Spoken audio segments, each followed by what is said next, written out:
Olá, meu nome é Bruno Galvão, eu sou professor de ciências e vou falar sobre o reino Plantae.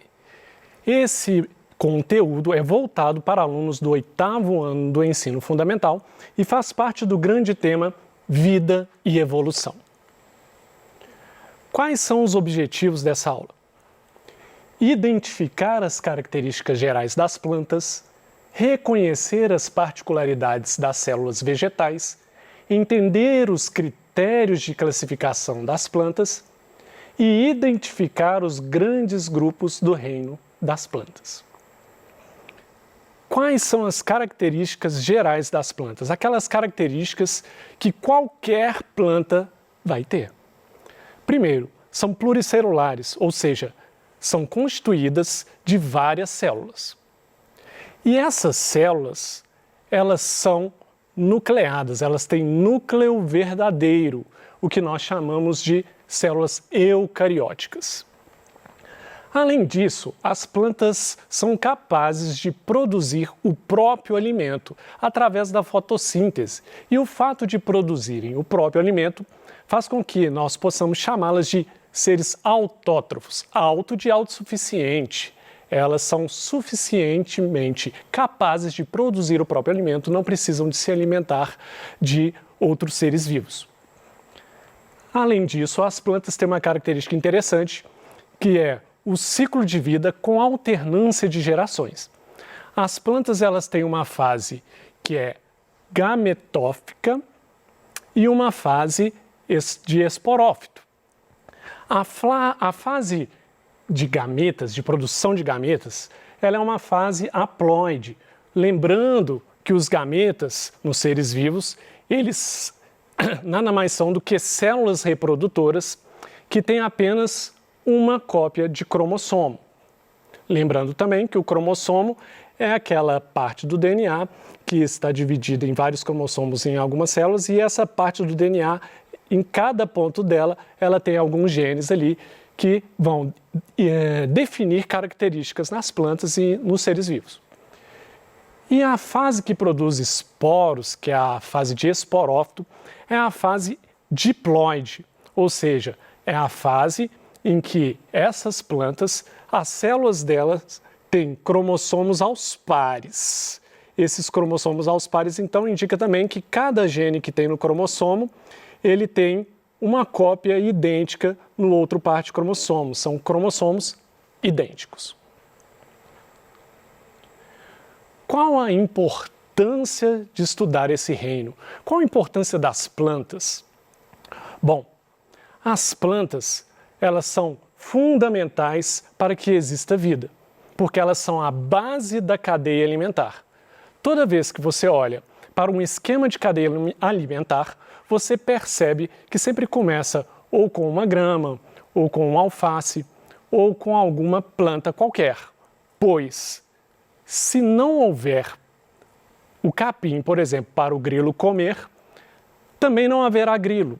E se não houver grilo, não tem como o sapo existir se ele não tiver grilo ou se ele não tiver mosquito para se alimentar, visto que o grilo e o mosquito, por exemplo, precisam de se alimentar de seiva de plantas ou de pedaços de plantas, ok?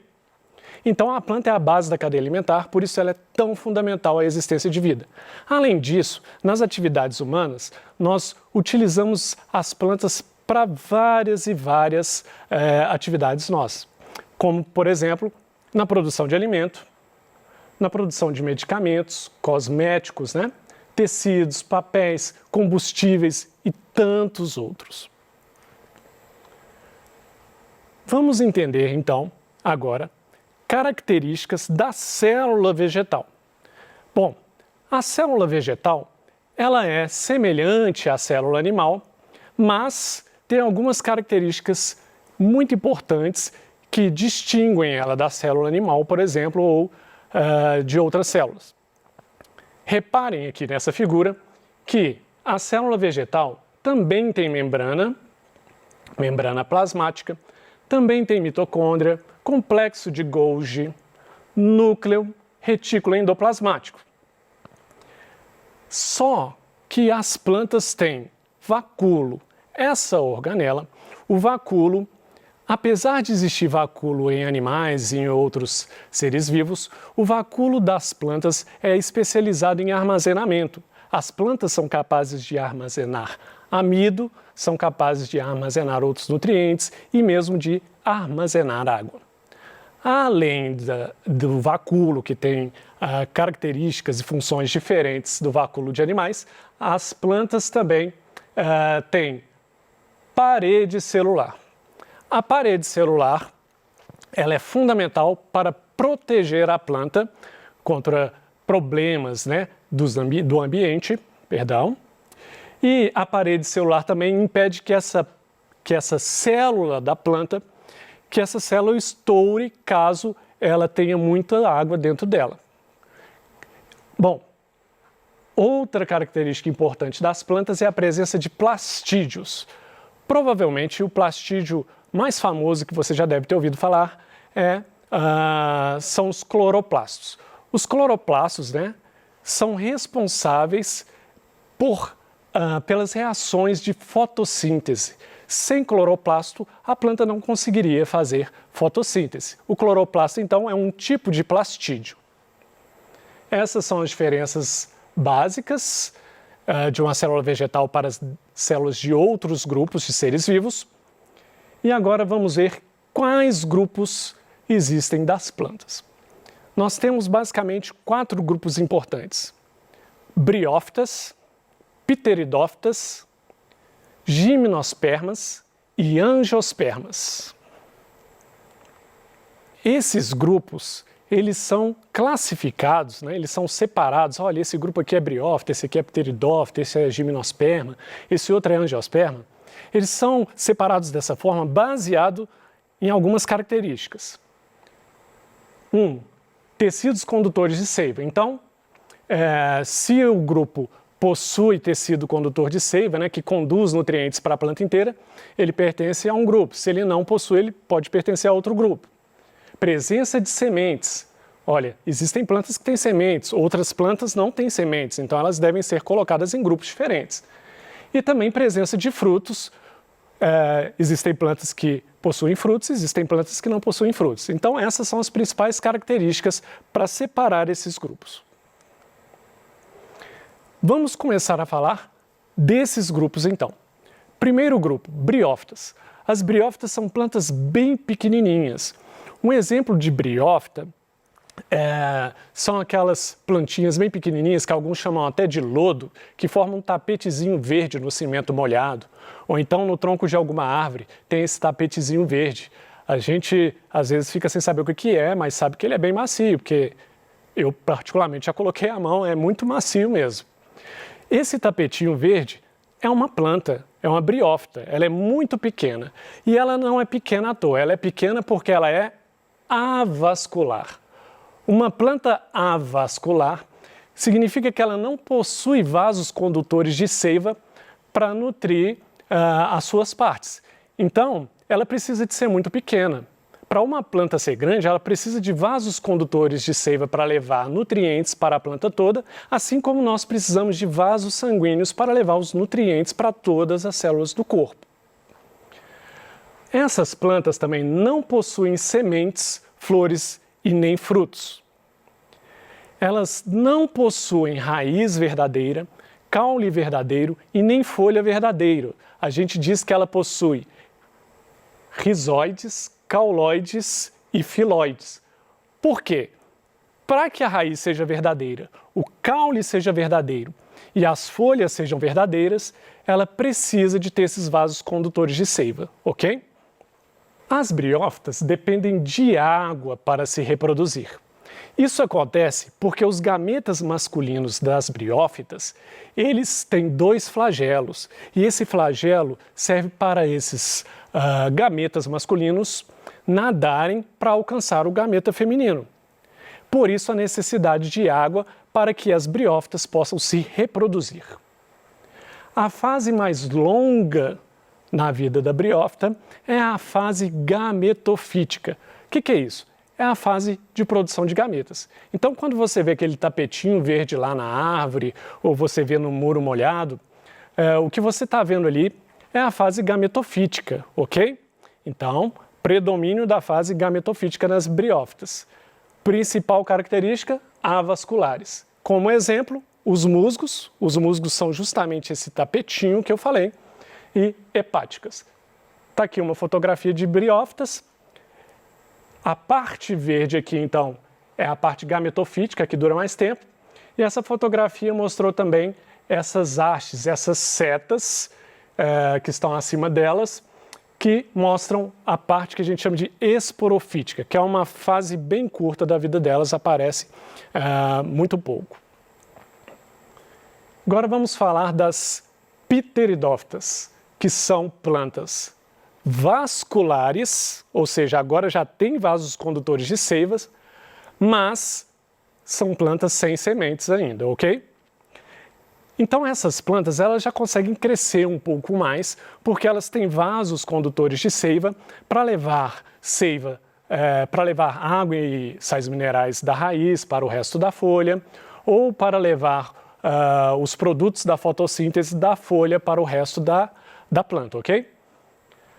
A maioria são terrestres e de ambientes úmidos. Elas também são de ambientes úmidos, assim como as briófitas, porque elas também necessitam de água para reproduzir, pelo mesmo motivo das briófitas, por causa dos gametas masculinos precisarem de nadar com seus flagelos até os gametas femininos. Aqui já começa a ter a fase esporofítica maior, ou seja, quando você vê uma planta dessa, você basicamente está vendo uma parte da vida dela em que ela está produzindo esporos. E esse esporo ele pode cair no chão e germinar, gerando aí sim uma fase de gametas, que é bem mais curta, e esses gametas então podem interagir e formar uma nova planta. Bom, como exemplos nós temos as samambaias e as avencas, como mostrado nessa figura aqui. As samambaias estão à esquerda do observador e as avencas do outro lado. Vou mostrar duas fotos mais próximas, e essas fotos aqui mostram esses pontos amarelos ou meio cor de ferrugem nas samambaias, que estão à esquerda do observador, e esses pontos é que possuem os esporos dessas plantas. Esses esporos estão dentro desses pontos, porque esses pontos eles vão servir para espalhar esses esporos vão cair no chão, e aí poderão germinar. Esses esporos estão contidos nesses pontos chamados soros. A mesma coisa acontece na avenca, só que a avenca, em vez de estar cheia desses pontinhos, desses soros, as avencas têm esses esporócitos, apenas nas suas beiradas, nas beiras das folhas. Gimnospermas é outro grupo de plantas, também são vasculares, então a partir de pteridófitas todas são vasculares, só que as gimnospermas, elas possuem sementes. Então são as primeiras plantas com sementes a surgir e por ter vasos condutores de seiva, também tem raiz, caule e folhas verdadeiros. Elas são comuns em regiões de clima frio e temperado. E aqui também já começa uma outra novidade. Elas não necessitam de água para se reproduzir. Porque na gimnosperma é quando aparece o grão de pólen. E o grão de pólen, ele pode ser levado pelo vento. Daí não há necessidade de usar a água para levar os gametas masculinos para se encontrarem com os gametas femininos. Os exemplos mais comuns são o pinheiro e a araucária. Veja aqui nessa fotografia, a araucária está à esquerda do observador e o pinheiro à direita do observador. Finalmente, as angiospermas. Esse é o grupo mais diverso de todos. É o grupo que contém mais espécies. Quando você vê uma planta na rua, muito provavelmente você está olhando para uma angiosperma. Bom, essas plantas, assim como as outras a partir de pteridófitas, têm vasos condutores de seivas. Essas plantas, então, têm raiz, caule, folhas verdadeiras. E, a partir de gimnospermas, já tem sementes. Então, essa planta também tem sementes. Uma característica importante das angiospermas e que fez com que ela tivesse tanto sucesso para se espalhar no nosso planeta foi a presença de frutos. Agora, ela tem flores e frutos, pois o fruto ele é originado da flor. Daí, as angiospermas são as únicas plantas que possuem flores e frutos. A vantagem das angiospermas em relação às gimnospermas, além do fruto, é que a semente dessa planta, a vantagem da angiosperma é que a semente dela é protegida pelo fruto e a gimnosperma não tem essa proteção em suas sementes. A gente diz que as gimnospermas têm semente nua. E as angiospermas, então, com esse fruto protegido, ainda tem uma característica importante que a gente deve considerar. Isso atrai animais, atrai insetos, atrai outros animais, pássaros, que vão comer, se alimentar desses frutos e, ao se alimentar desses frutos, vão comer também, muitas vezes, a semente e levar esses frutos para lugares longe, espalhando as sementes dessa planta. Então, essa planta consegue se espalhar muito mais facilmente pelo planeta, enquanto as gimnospermas, elas têm uma capacidade de se espalhar muito limitada, porque o vento não consegue levar muito longe o grão de pólen. As angiospermas ainda podem ser divididas em herbáceas, arbustivas e arbóreas. Herbáceas são como ervas, né? E gramas, essas plantas bem rasteiras. Arbustivas, que formam pequenos arbustos, são árvores muito pequenas, não crescem muito. E as arbóreas, que a gente conhece bem, como árvores e palmeiras. Exemplos: ipê, azaleia e manjericão. Aqui, uma fotografia de um ipê amarelo, que é um exemplo muito clássico de angiospermas. Vamos ver, então, os pontos principais. Olhando esse esquema, você vai perceber até mesmo como que esses grupos foram divididos. Nós temos aqui, à esquerda do observador, o grande grupo plantas. Esse grupo se divide em vasculares e avasculares. Avasculares, ou seja, sem vasos condutores, nós só temos as briófitas, então esse grupo já fica definido imediatamente. Vamos olhar as vasculares, as que contêm vasos condutores. As vasculares são divididas ainda em com sementes e sem sementes. Sem sementes, nós só temos as pteridófitas. Então, sem sementes, somente pteridófitas. Agora, com sementes, a gente ainda divide em dois grupos. Vamos olhar aqui novamente. Com sementes, nós temos sem frutos, gimnospermas, e com frutos, angiospermas. Ora, então esse esquema mostra para a gente que esses grupos foram classificados baseado nessas características principais: presença ou não de vasos condutores, presença ou não de sementes, presença ou não de frutos.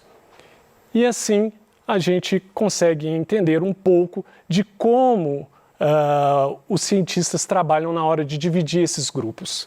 Isso acontece com grupos de animais, né? Com grupos de diversos seres vivos. Eles vão separando por características e essas características vão determinar o nome daqueles grupos e você vai ter, então, você pode montar inclusive uma árvore filogenética com isso. Basicamente é isso que eu gostaria de falar com vocês hoje. Eu agradeço, bons estudos para vocês.